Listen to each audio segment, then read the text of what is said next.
Hi, I'm David Gershaw. I'm the Chief Innovation Officer here at Light Efficient Design and Remphos. Today I'd like to talk to you about lighting controls.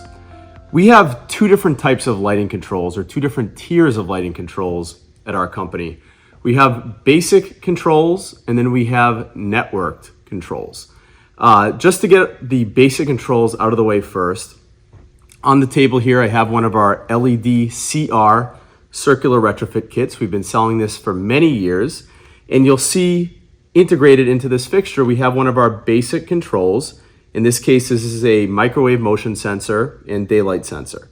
This unit is controlled or commissioned with this remote control, and you have a number of settings that you can modify on the sensor. It also comes defaulted to common settings, and this is a great option. This basic level control is a great option if you want every fixture doing its own thing. So if you had 10 fixtures in a hallway, for example, 10 drum fixtures with these LED CR retrofit kits, each of the 10 fixtures would be going up and down, high and low by itself.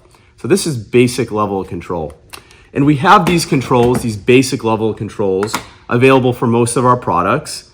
Here is a inline basic control with the microwave sensor and the daylight harvesting sensor for the LBI, our linear bar kits with the internal drivers. And this is the actual control that is on that LED CR.